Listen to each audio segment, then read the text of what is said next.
We're live. We're here with Matt Babcock, BabcockHoops.com, NBA Draft Analyst, here to talk a lot about Egor Demin, the NBA Draft, AJ Debansa. Very happy to have you back on. It's been a while. Last time we had you on, we had the clip that blew up with the AJ Debansa versus Cooper Flag stuff. How have you been since then? Busy. It's watched a lot of games. Obviously, the scouting world is sort of a volatile one. I think guys stocks go up and down, and we're in the most exciting time of the year in that regard. So you just came from Chicago at the NBA Draft Lottery Combine and everything. What was not just about Egor Demin and BYU stuff? What was just kind of the overall conversation there? Was it mostly about, are you kidding me, Nico Harrison got the number one pick? Or was it looking at certain guys in this upcoming NBA draft were like, hey, this guy's going to fly up the boards? Yeah, I mean, the draft lottery obviously shocked a lot of people. I was at the Marriott Marquis, which is the hotel connected to the arena where the combine was. So it's just sort of flooded with NBA people, personnel, agents, players, whatnot. And yeah, we were all going nuts. And I'm happy for Nico. I mean, obviously he's had a rough year with how that trade went down, how it was received with their fan base. Other than that, I mean, I think it's really a time where a lot of things start taking shape. Guys draft stock, but then also there's a lot of hiring and firings with personnel and coaching staffs. Agents are meeting with teams, discussing trades and sort of early conversations leading into free agency. So it's a lot of action, and all week. I mean, it's one of those deals where as soon as you walk out of your hotel room, you're bumping into the people on the elevator at breakfast, and so just a lot of widespread information being exchanged within the community as a whole. Yeah, I'm curious, Matt. We talk about, and you see on social media, even you were posting about it, right? These guys who start to separate themselves during the combine, who are risers, when they're all doing the same drills, what about them is separating themselves? What are we seeing and looking at that makes these dudes risers in that short little workout period? The way I look at it is, in most cases, especially in today's era where we've got technology with watching film and social media, that there's really not hidden gems anymore like there once was. And so I think 90% of the work has been done on most of these guys. I mean, I think we've got a few guys that it might have unique situations, like Cedric Coward from Washington State only played 6 games this year. And it has such a unique path where he's at a D3, the smaller school, and now he might be in the draft or go to Duke maybe, right? So a guy like him, he's probably as close as we get to somewhat of a hidden gem.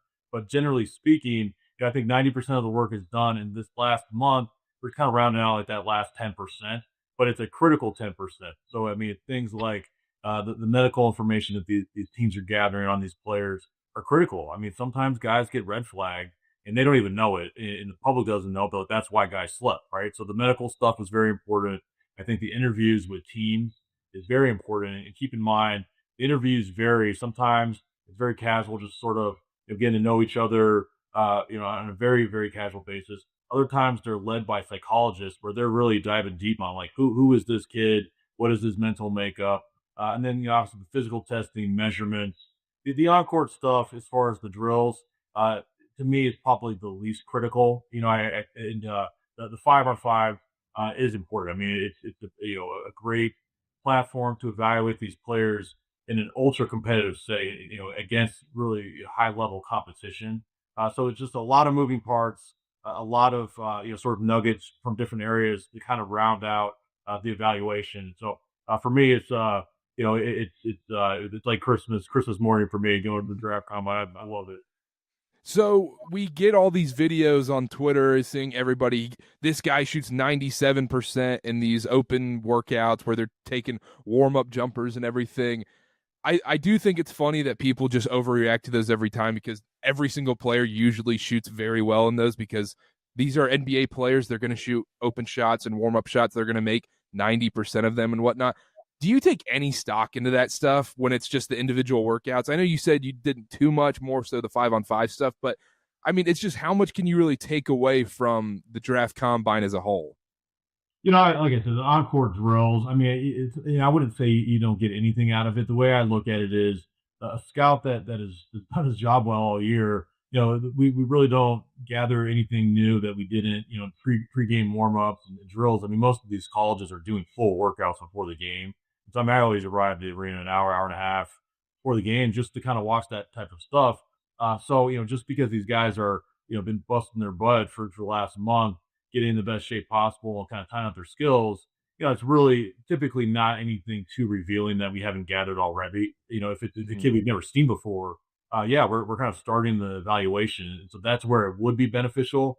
But since we've done our jobs, we're further along.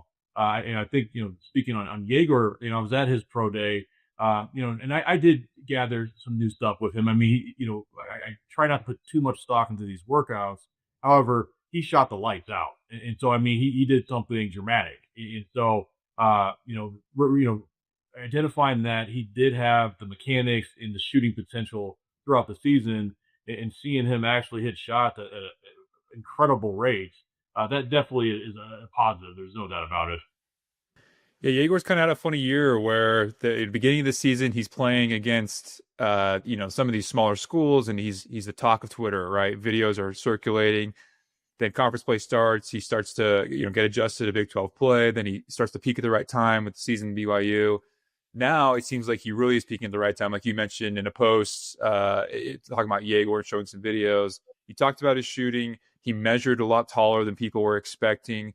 What else is about it? What does he have going for him right now? I know you have him mocked number 12 in your most recent mock draft of the Bulls. How far do you see his stock rising in this draft?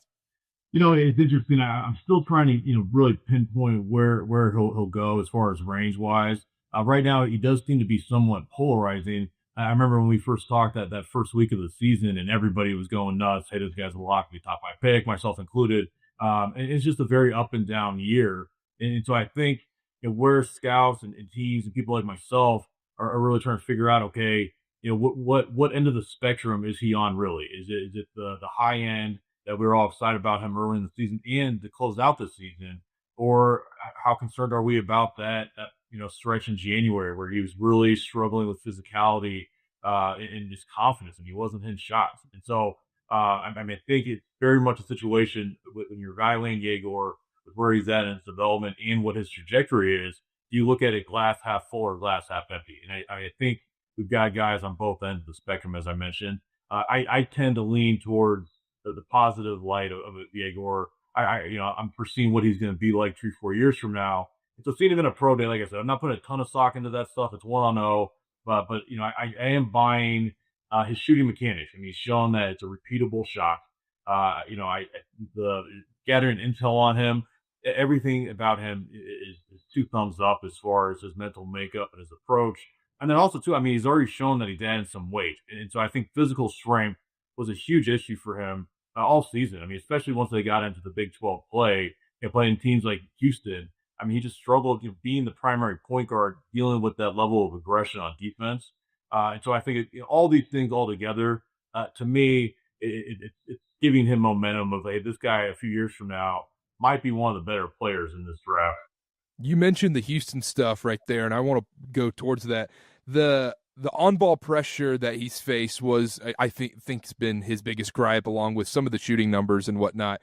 How worried are you about him handling the ball pressure in the NBA? Because in the regular season, look, a lot of that stuff probably gets called as a foul. You can kind of get away with it. But once you get into a 7-game playoff series, I mean, we watched OKC Denver. I mean, that was as physical as you can get. Imagine Alex Caruso or Lou Dort getting up in your grill like that. Can he handle that? How worried are you about that?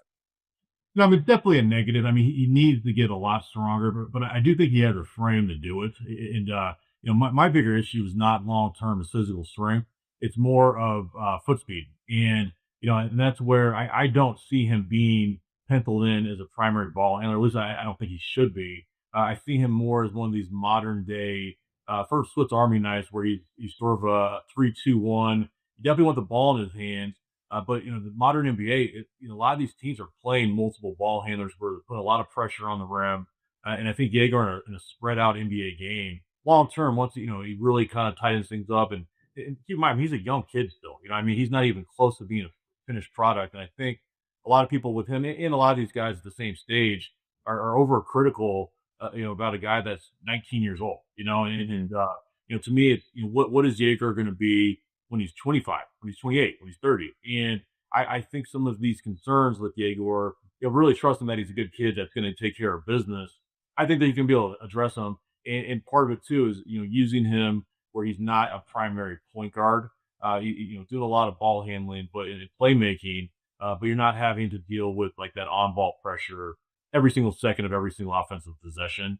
And, that's where everything for me is just on up and up. And not, obviously having conversations with other NBA people, it just does feel to me that his stock is rising. And I think right now everybody's trying to figure out, okay, we like this kid. How high do we have to go to take him? And that's where this last month, there's a lot of, big exchange of information, between agents and personnel and people like myself, really trying to figure out, kind of put together the puzzle of, a guy like Jaeger is a perfect example of, okay, does he go 5, which is, really on the high side, or does he go 20? And I think right now we're all trying to figure out, which way is he leaning, because the reality is it takes one team to finalize his draft range. And, so if a team wants him, you got to figure that out. So that's a big part of what this last month, is looking like behind the scenes. Mm-hmm. I know you've probably talked a lot about Egor, so we'll try to wrap up that conversation. He's appeared on some BYU shows here in the past few days. So the last thing I'll ask is, you talked about him maybe fitting into that hybrid, not exactly primary ball handler. The NBA it's so important to find the right fit, right? Especially for these young guys in their development. Do you have a team or a couple teams in mind that you think Egor would be able to thrive in, starting right off the bat? Yeah, I think with Jaeger, one thing that I really like about him from an NBA draft standpoint, as far as having comfort that he'll go on the higher side, is that, and I mentioned him being sort of a Swiss Army knife. He's essentially a 6'9" playmaker, and having the trust in him that long term he's gonna be able to be a guy that can play off the ball and hit shots. You can plug a guy like this in everywhere, and so I really think, if we're looking at it, from a team by team, pick by pick, there's some guys that will just kind of be ruled off picks. I mean, for example, a guy that I absolutely love is Jeremiah Fears from Oklahoma, but he's an on-ball point guard. I mean, this is not a combo guard in my mind. He is a point guard, and so there'll be certain picks where he'll just slip past because they just, they've got a point guard in place or whatnot. Same idea with like a big body 5. With Egor, he's just a perimeter player that can coexist with a lot of different guys, and to me, that gives sort of safety in his draft range, and the different pathways to success long term is, you provide lineup flexibility, and that benefits the team, but also benefits Jaeger. I mean, there's a lot of sort of flexibility with, how he's used and how he's able to get on the court and produce. And so I know I'm kind of tiptoeing around your question, but I do think he could fit just about anywhere. How many guys in this year's draft class go number 1 overall in the 2024 NBA draft? Oh, wow. Yeah, I'd say probably, that top 3 or 4, I would say, Cooper, obviously, I think Dylan, really high on VJ Edgecombe, and probably Ace Bailey, even though there are some question marks with Ace. He's talented as heck. His upside is so high. So I would say at least that top 4 would at least be heavily considered in last year's draft. I love it. As a Hornets fan, who should we draft? Selfishly, as a Hornets fan, well, I think I'm Hornets fan. Yeah, I didn't see this one coming. And so I think the big question in Charlotte is, there's been these rumblings the last couple of years of like how committed are they to LaMelo Ball, and so I think that any internal conversation, I'm assuming, starts with that. And he's such a sort of a polarizing guy where it's like he needs to be the man, and he's so talented, but is he your guy you're building around long term? And if it's not, I'd be looking at Jeremiah Fears. As I mentioned, I love Jeremiah Fears. I don't think he can coexist with LaMelo. And so on the flip side of that, if LaMelo still is your guy, you got to put pieces that complement him. Trey Johnson from Texas. Think about a team where you got LaMelo, ball in his hands, and you got shooters Brandon Miller and Trey Johnson around him. I like both those fits quite a bit, depending on your long-term outlook and sort of vision and plans. I love it. I had to get one selfish Hornets question in there, Chase. Yeah, the Hornets always sneak into these podcasts for some reason, Matt. It's the darndest thing. Matt, not to put you on the spot, but this is something that you put a lot of time and effort into. Obviously, you really know your stuff. If you had to stake your reputation on one player in this draft that you love, that you think you really see coming something in the NBA, who would that be? Oh, bold take, hot take here. Cooper Flag. Fair.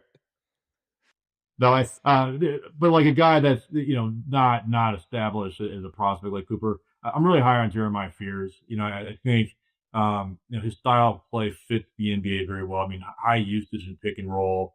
I love his toughness. Keep in mind, he was supposed to be a senior in high school too, just like Cooper Flag. You reclassify. He's only 18 years old. He turned 18 this fall, and similar to what we were talking about with Egor with the outside shooting. I'm also buying Jeremiah Fears long term. Is going to be a better shooter than what his freshman year numbers suggest. And so I'm really excited about him. And I could list off some other guys too, but Jeremiah Fears does come to mind as a guy that I have confidence that he will have a high probability of reaching his potential.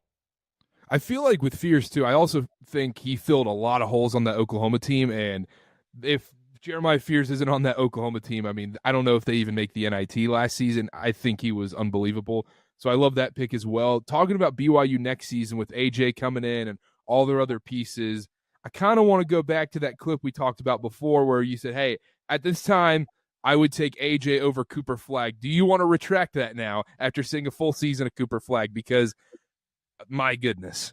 Yeah, no, for sure. And that clip I know went crazy, and I had just seen AJ at a tournament in Denver. I got really excited, and I think I might have jumped the gun a little bit. And I mean, he's a big time prospect, and I mean, if I were to bet on it, probably will be the number one pick, or at least have a good chance of being the number one pick next year.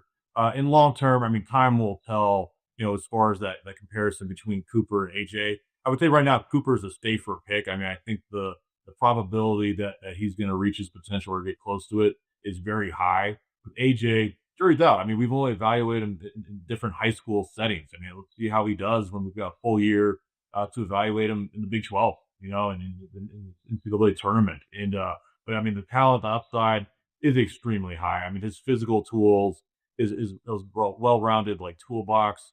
He checks so many boxes, but he's got to take care of business. He's got to continue developing. Because I mean, I think one thing people lose sight of, and I kind of mentioned this when we were talking about Egor, is these guys are teenagers in most cases, and they're not even close to being finished products. And AJ is a perfect example of that. But having sort of the foresight and vision of what he could become, yeah, the guy's got a chance to become a superstar. There's no doubt about it. But some things have to go right, and he's got to do his part. I love it. You heard it here first. Matt's a little bit on the Cooper Flag train right now. How could you not be after that season at Duke? The things we saw from Cooper, but and it's also hard to say because you haven't even seen AJ play college hoops yet. So we're looking forward to that season. Talking about this BYU team a little bit. I don't know how much work you've done, and again, you've probably been asked this, but as far as NBA talent on this roster for BYU next season, you obviously have AJ. Good chance to go 1-1. If not, he's going to be a top 5 pick. That's pretty much guaranteed. Anyone else on this BYU roster you see as NBA talent? I know Rob Wright is a big addition to this BYU team. Richie Saunders has been someone that's talked about as a fringe guy who's risen his stock a lot. Is there anyone else, or what do you see in those two guys as a potential to be playing NBA basketball? Yeah, I mean, those two guys for sure will be guys that I'll lock in on. Obviously, AJ will be the focal point from an NBA lens. But Richie, I mean, he had such a great year. I mean, you guys know better than I do. But I went into the season liking him as a player. I mean, tough kid. I thought he was more of a slasher defender, and he just shot the ball so well, which really dramatically changes the narrative for him as a prospect. And, sort of envisioning him being a complementary player where he could play the 2 or the 3, be very effective without the ball in his hands. That's something, those are things that serve a lot of value transitioning to the next level. And so we're very excited about Richie. I hope he shoots the ball like he did this year. If he does, I think he's got a bright future as a role player in the NBA. And with Rob, yeah, I know him well too. I watched Baylor quite a bit this year, mainly to watch VJ Edgecombe, who I absolutely love. But Rob's a great player, and I think the uphill battle that he'll face is just being a small guard. The NBA has gradually gone away from playing these smaller guards. But he's a good player. I do think he's got a chance, a pretty good chance of playing in the NBA. just as an on-ball creator, floor general. At Baylor, it did seem like they really used their guards to be scorers first and foremost. I think he's got a chance. In high school, he played with Cooper Flagg and Derek Queen and Liam McNeely and Ace Newell, unbelievable high school team at Montverde Academy. He was much more of a floor general, and so I could see him with KY in his system, kind of finding a better balance of the scoring and facilitating. But yeah, I think their team is going to be really good, and if AJ does even close to what we're expecting him to, I think BYU's got a chance of making some waves. I love it. Well, I don't want to take too much more of your time. Thank you, Matt, for hopping on once again. Make sure to check out everything on BabcockHoops.com. Great stuff going into the NBA draft and everything. Talking about Egor, you'll be popping on a bunch of podcasts, I'm sure, over the next month or so. So make sure to follow at Matt Babcock 11 on Twitter.